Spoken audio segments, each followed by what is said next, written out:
dal leen ak jàmm.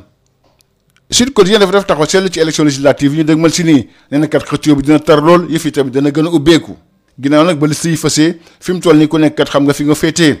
ñu def taxaw seetlu ci Ndakaaru ak tamit li nga xam ne kat lay symboliser ak tamit li muy teg ci wàllu bassin électoral nekk na loo xam ne kat xëccoo bi dana fa tar trop ñu seet nag kan mooy teg loxoom fii ci Ndakaaru li leer ba leer mooy Pastef dina def kéemtulaay kàttanam ngir fexe rek ba teg tànkam fii ci Ndakaaru waaye nag war na ci jàmmarloog ñi nga xam ne kat ñoom la lëkkaloo woon ci Yewwi Askan Wi ak tamit coalition bi nga xam ne Barthélémy Dias moo ko jiite waaye tamit ki fi nekkoon jiite réew tamit ki fi nekkoon jiite jëwriñ di Amadou Ba suñu naataango def tamit taxaw seetlu ci yenn gox yi nee nañ kat ca Ziguinchor moom Pastef moo fa teg tànkam ndaxte kat ku jigi foofu dafa tasaaroo ca Ndar moom boo defoon nag Pastef dina gagné élection yi ndaxte kat ku jigi moom ñu ngi ci ay jafe-jafe ci guddi goo xam ne kat ba setegul lañ nekk ca Linguère ministre des transports El Hadji Malick Ndiaye te de liste départementale war na xëccoo kii di Samba Ndiobène Ka mi fi nekkoon ministre bi ñu denk wàllu élevage ak tamit kii di Moussa Sow bu Kogère ca Podor nag ñu fay xalaat nag xëccoo bu tar diggante Cheikh Oumar Anne Abdoulaye Daouda Diallo ak tamit kii di Racine Sy bés bi le jour di fësal ne ginnaaw Ousmane Sonko nag def nañ recours ngir rek Barthélémy Dias bañ a bokk ci élection yooyu noonu ki ko def nag moo nekk ànd liggéey sama réew waaye ñu ànd ak Barthélémy Dias dañoo dut baaraamu tuuma Pastef nee na du kenn ku dul waa Pastef ñu nekk ci ginnaaw loolu ngir rek bañ Barthélémy Dias bokk ci élection yi le quotidien ne kat dafa mel ni Ousmane Sonko Barthélémy Dias ñoo bokk àtte démb sax waa Pastef def nañ conférence de presse di fësal ni Ousmane Sonko moom dina bokk ci élection législative yi ndaxte kat ku voté présidentielle mën a voté élection législative kaddu yi Ayib Daffé moo ki ci démb ci conférence de presse bi nga xam ne ñu ko doon amal moom Ayib Daffé yemoon foofu nee na kat lii ko jóge def dañoo tiit rek ndaxte xam nañ ci Ousmane Sonko bokkee lépp dafay leer opposition bi sax dañuy ragal Ousmane Sonko Ayib Daffé mu ngi rotal kaddu yooyu ci yéenekaay bi di quotidien national Le Soleil moom Ayib Daffé kat mu ngi dalal xel ñi ci yéenekaay bi di Rewmi Quotidien El Hadji Malick Ndiaye mi nekk tête de liste bu département bu Linguère moom wax ne dañ taxawal nag kuréel goo xam ne ko dëppee haute cour de justice sur élection législative yi passé ngir rek àtte ñi nga xam ne kat ñoo amoon dombo tànk ci réew mi bu fi Macky Sall nekkee ngir rek bu ngay Casamance ba fekkee daw làqee daal di ñib si waat loolu Sud Quotidien moo ko fësal gouvernement bu Sénégal dugal ci lu toll ci rek juróom fukki milliards ak ñett Ousmane Sonko démb amaloon nag réunion interministérielle fexe rek ba daw làqee ñib si fële ci diwaanu Casamance gox yooyu nag bokk na ci Ziguinchor Sédhiou ak tamit Kolda ci ndigal yi mu jox nag ministre Cheikh Diba mooy nag bu fekkee rek ba ku nekk war cee mën a gis sa bopp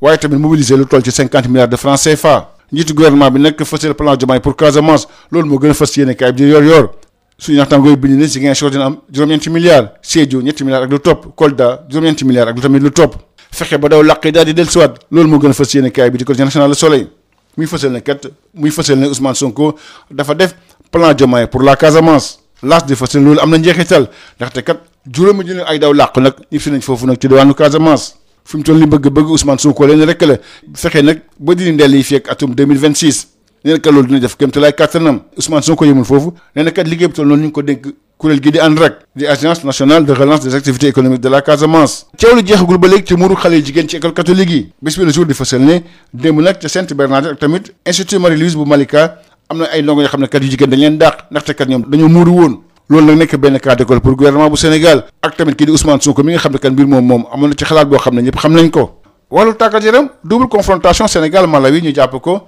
fukki fan ak benn ak fukki fan ak juróom ci weeru octobre bi ñu nekk nii Sud Quotidien di fasal ne gaynde Sénégal nag amoon na jëm seen ñaari galop d'entraînement ci terrain annexe bu stade Maître Abdoulaye Wade bu Diamniadio démb sax ñaari football kat rek ñoo manqué woon muy Abdoulaye Sima ak tamit Abdoulaye Seck ñoom kat am ay tolof moo tax ñu jàpp ne kat seen bokk ci jongante bi moom wóoragul dara Abdoulaye Seck Abdoulaye Sima ñoom teewuñ jëm ci galop d'entraînement bi loolu le quotidien national Le Soleil moo ko bind li ni mel tam moo gën a fës yéene kaay bi di bés bi le jour ñu des ak suñu naataango yi def taxaw seetlu ci kii di Pape Thiaw mi nga xam ne kat moo remplacé Aliou Cissé nee na Pape Thiaw kat am na liggéey bu rëy bu koy xaar bi ci njëkk nag mooy dig suñu diggante ak Malawi war a am na gannaaw suba ci stade Maître Abdoulaye Wade ñëpp ngi xaar nag lan la Pape Thiaw war a indi ndax dafay bàyyi 3-5-2 def défense boo xam ne kat mu ci ay doon waaye milieu terrain boo xam ne kat dañuy football ci coupe CAF Jaraaf de Dakar xam ne nag adversaire am yi mu ngi bokk ci poule C bi moom ak USM Alger ASEC Mimosa ak tamit Orapa United bu Botswana Malick Daf di yëkkati ay kàddu ci yéen kaay bi di laas nee na kat dañ def seen kéemtulaay kàttan fexe rek ba am taxawaay bu mucc ayib ci compétition boobu seen bëgg-bëgg leen rek la dem nag na mu gën a soree ci wàllu tournoi boobu mbokk yi jàngeen jëf ba beneen incha allahu rabbi. Bonjour à tous. Sud Quotidien s'arrête sur la bataille des législatives du 17 novembre prochain. Jeu ouvert, c'est le titre qui barre la une du journal. La bataille s'annonce épique au lendemain de la publication des forces en présence. Au point de vue symbolique de sa situation, et comme tout simplement un grand bassin électoral, Dakar constitue un enjeu majeur de ces joutes électorales. La lutte pour le leadership du département de Dakar s'annonce comme la mère des batailles. entre le nouveau parti au pouvoir décidé à peser de tout son poids et ses anciens alliés électoraux de Yewwi Askan Wi, regroupés autour de la coalition Sàmm Sa Kàddu, conduite par le maire de Dakar Barthélémy Dias, mais aussi face aux coalitions conduites par l'ex-chef d'État Macky Sall et son ancien Premier ministre Amadou Ba. Nos confrères font le point dans les régions. À Ziguinchor, PASTEF contre une opposition disloquée. À Saint-Louis, le parti PASTEF est parti pour remporter les élections législatives, car l'ancien parti au pouvoir est miné par des divergences. À Linguère, le ministre des Transports El Hadji Malick Ndiaye, tête de liste départementale, doit se mesurer aux souteneurs de l'ancien régime. Il aura en face de lui Samba Ndiobène Ka, ancien ministre. Il y a aussi Moussa Sow de la convergence des jeunesses républicaines. Il est 12e sur la liste nationale de Takku Wallu Sénégal. À Podor, Cheikh Oumar Anne, Abdoulaye Daouda Diallo, Racine Sy, fratricide de bataille. Bés Bi Le Jour révèle qu'après le recours contre Sonko, la candidature de Barthélémy Dias est attaquée devant les 7 sages par la liste And Liggéey Sunu Réew. La coalition Sàmm Sa Kàddu accuse PASTEF d'avoir envoyé une liste parallèle pour éliminer un adversaire. Retour contre la tête de liste de Sàmm Sa Kàddu, Barthélémy Dias et Ousmane Sonko liés par le même sort, écrivent nos confrères du quotidien Le Quotidien. D'ailleurs, en réplique au recours introduit contre la candidature de Ousmane Sonko, les responsables du parti PASTEF ont fait face à la presse hier. Le secrétaire général du parti Ayib Daffé justifie l'éligibilité d'Ousmane Sonko par son vote à la présidentielle de mars dernier. Selon nos confrères de Bés Bi Le Jour, le mandataire du parti PASTEF a aussi révélé le dépôt d'un second recours par Macky Sall et Karim Wade visant le non-respect de la parité dans leur liste. L'opposition craint Ousmane Sonko, ajoute Ayib Daffé dans le quotidien national Le Soleil. PASTEF rassure l'opinion selon Rewmi Quotidien. Dans le même journal, El Hadji Malick Ndiaye, tête de liste du parti PASTEF à Linguère, annonce la mise en place d'une haute cour de justice pour juger les dirigeants de l'ancien régime après les élections législatives.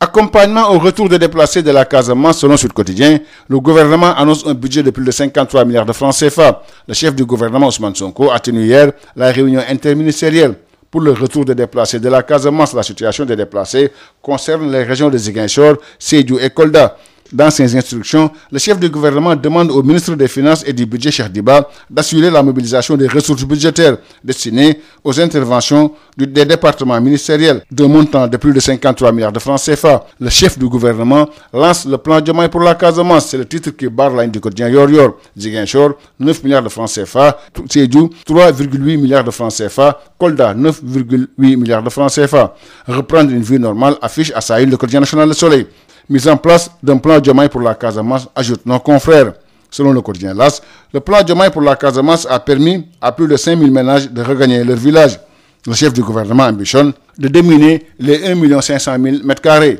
restants d'ici 2026. Il a souligné les défis à relever pour une paix définitive en Casamance, ajoute mon confrère. Selon Ousmane Sonko, tout ce travail budgétisé va se faire sous la coordination de l'Agence nationale de relance des activités économiques et sociales de la Casamance, ANRAC, pour une meilleure optimisation des ressources et actions. Voile des élèves, les écoles n'ont pas arrêté, selon Bés Bi Le Jour. À Sainte-Bernadette et à l'Institut Louis-Marie de Malika, les élèves enjointent de retirer leur voile. Voilà un cas d'école pour le gouvernement et Ousmane Sonko qui reste intransigeant sur le sujet. En sport éliminatoire CAN 2025, double confrontation Sénégal-Malawi, les 11 et 15 octobre prochains, selon Sud Quotidien, les Lions ont effectué hier le deuxième galop d'entraînement au terrain annexe du stade Maître Abdoulaye Wade de Diamniadio. Contrairement à l'entame du stage, le duo Pape Thiaw Teddy Pellerin a pu compter sur un groupe presque au complet, à l'exception de l'attaquant Abdoulaye Sima et du défenseur Abdoulaye Seck pour cause de blessure. Ces 2 jours sont incertains à 2 jours du match contre le Malawi. Le 11 octobre prochain, à 19h au stade Maître Abdoulaye Wade de Diamniadio,